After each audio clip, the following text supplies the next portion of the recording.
This talk is to help programmers who are new to JavaScript understand its scope and closures. JavaScript has first-class functions.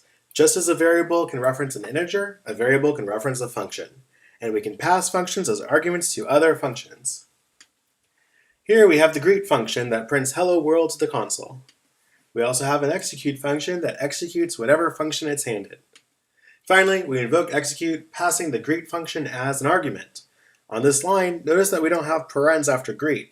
That's because we're not executing the greet function on this line, rather we're passing the function itself.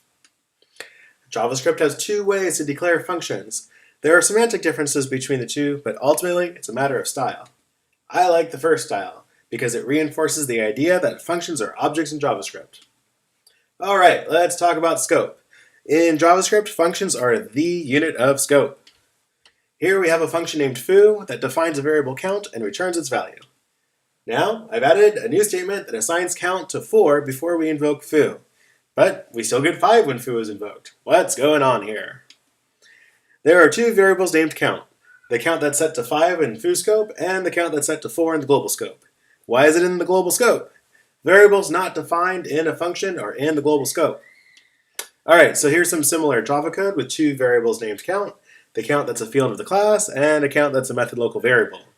In both the JavaScript code and the Java code, executing foo returns the count variable that's defined inside of foo. Here, we've wrapped the code from the previous slide inside of another function named bar. We're defining a function inside of another function.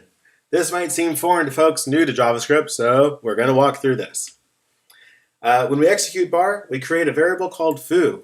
Later in bar's execution, we invoke that foo function, and inside foo, we define and then return a variable count. Since functions are the unit of scope, JavaScript first looks at the current function to find count, and at this point, the current function is foo, and foo has inside of it the variable count, so we use that count. Alright, in JavaScript, functions are closures, and closures are very common. Once you get the hang of them, you'll have a new hammer, and everything is going to be the closure nail. So let's look at an example of closure. Here we declare the createAttr function that takes a single parameter. This function returns a function. Every time createAttr is invoked, a new function is returned. Hey, let's try this. We invoke createAttr and pass it a parameter of 1. We assign the result of this function to the variable addBy1. What's the value of addBy1? createAttr created a new function. We've assigned the function to the variable addBy1, so addBy1 is a function even though we're assigning it the result of another function. Alright, so addBy1 function itself takes a parameter. When we invoke addBy1 and pass it 2, it remembers the value of left, adds it to right, and returns the result. This may seem weird, so I'm going to describe it a different way. createAttr returns a new function every time it's invoked. We create this new function simply by using the function statement. When a new function is created, the new function remembers everything that's in scope at the time of its creation. When we create this function, left is in scope by virtue of it being a parameter to the current function. Later, when we invoke the function that createAttr returned, left is available for dereferencing, and the value of left will be the value it had at the time the function was created. Let's create another attr. This one will add by 2. We invoke add by 2, pass it 4, and we get 6. Add by 2 is a different function than add by 1. We can still invoke add by 1 and it behaves just as before. Add by 1 and add by 2 are two different functions, each referencing a different value of left. Functions remember what's in scope at the time of their creation. That remembering is what we call closure. Now, I'm going to talk about what I think of as the hello world of closures, the incrementer. We want to create a function such that it always returns one number higher than the last time it was invoked. Let's take our first crack at this. We'll need to keep track of a count, and we'll need a function that increments the count and returns the new value. Pretty simple. But we don't want the count to be modifiable from outside the incrementer, because now each invocation of increment doesn't always return one more than the previous invocation. This solution won't work. Let's try a different solution. This solution looks kind of like Java. It's a common pattern by those who are new to JavaScript. Here, we create a new object counter. We give this new object two properties, count and increment, but we can still modify count from outside the increment function. All properties on objects are public. One might conclude that JavaScript cannot achieve encapsulation, but there is a solution. Encapsulation through closure. Here again, we have a function that creates a function. We're going to walk through this one too. When we invoke the create increment function, we declare a new variable named count, then return a new function. This new function remembers everything that's in scope at the time of its creation. It can reference this count variable. Count is not a property of any object. It's not a property of the create increment function, nor the increment function. We could create such a property and set it to 0, but it won't affect the value of count that's inside of increment's closure. The increment function references the count variable that's in its closure, and that count variable is different than any property on any object. A common way to manage scope in JavaScript is through immediately invoked functions, sometimes called IFIs. IFI stands for immediately invoked function expression. They're just functions. All right, so let's start with a function that does nothing. And we can invoke that function simply by adding parens after the ending brace. We won't assign this function to any variable or give it a name. We're just going to execute it immediately after declaring it. When declaring a function that will be immediately invoked, it's convention to surround the declaration with parens. This does not change the semantics of the statement, but since functions can be long, it helps communicate to the reader that the function you're about to read is going to be invoked as soon as it's done being declared.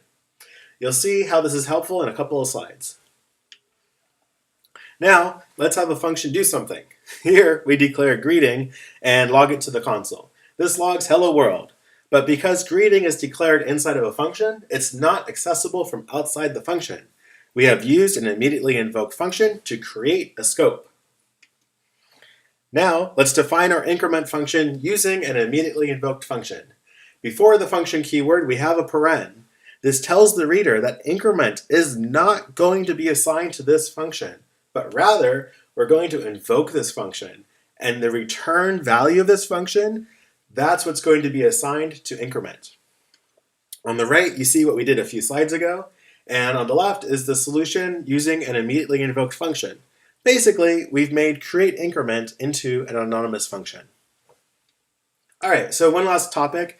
I want to talk about a common problem that folks new to JavaScript sometimes run into. Each iteration of this for loop adds a new function into an array of functions. Each of these functions return the value of the loop counter. After the for loop, we dereference the first function in the array and invoke it. One might think that the first function returns 0 and the second function returns 1 and so on, but instead every function returns 10. Why? This code is similar to the increment function that we just created. I is similar to count. It's a variable that functions created within the loop have access to. But what they have access to is a reference. It's not a value. And at the end of the loop, the reference points to 10. To clarify, there's only one I variable. A new one is not created for each iteration of the for loop. In JavaScript, functions are the unit of scope. We're not creating a new scope with each iteration of the for loop because there's no new function within which I is declared. Basically, there's no block scope in JavaScript. On the first iteration of the loop, the I variable is created, and subsequent iterations use the same I. You'll get a better picture of this in a moment. Let's try to solve the problem. The first two solution uses our new tool, the immediately invoked function. Here, we do something new with immediately invoked functions. We pass it a parameter. Here, j is a new reference that's assigned the value of I. With each iteration of the loop, a new j is created since it's in a new function. Any one j will not change as the loop iterates. The second solution is just a slight twist on the first. The first solution uses an IFI that appends to the array. The second solution uses an IFI that returns a function that's appended to the array. But both of these are hard to read. Now we're going to talk about idiomatic way to do JavaScript loops. Now we're going to talk about the idiomatic way to do loops in JavaScript. Normally, you wouldn't iterate from 0 to a constant. Instead, you'd be iterating over a collection or the length of a collection. Since this is a bit of a contrived example, we're going to use a common JavaScript library to help us create an array containing the numbers 0 through 9. Alright, so here you see us use the underscore library to give us such an array. We then use JavaScript's built-in for each function, which takes a function as a parameter. We call such a parameter a callback function. The for each will invoke the callback for each element in the array, and in the callback we append to the array. So this is a bit cleaner, but we can do better. Instead of using for each to append to the array, we use map to create the array. In this solution, the callback returns value. JavaScript's built-in map function will create an array containing the return value of each invocation of the callback. These two solutions, for each and map, do away with an iteration counter. But sometimes you need an iteration counter. Let's look at a scenario where you need an iteration counter using some Java code. Here, we can't use Java's for each loop because we need the iteration counter so we can index into both arrays. So how do we solve this in JavaScript without using the hard-to-read for loop with the ifs and all that? Well, the callback for each and map can take a second parameter, which is the index of the element in the array being traversed. So here you're handed the element and the index of that element. So no need for loops. All right, that wraps up this talk. I hope you found it useful. Thanks for watching.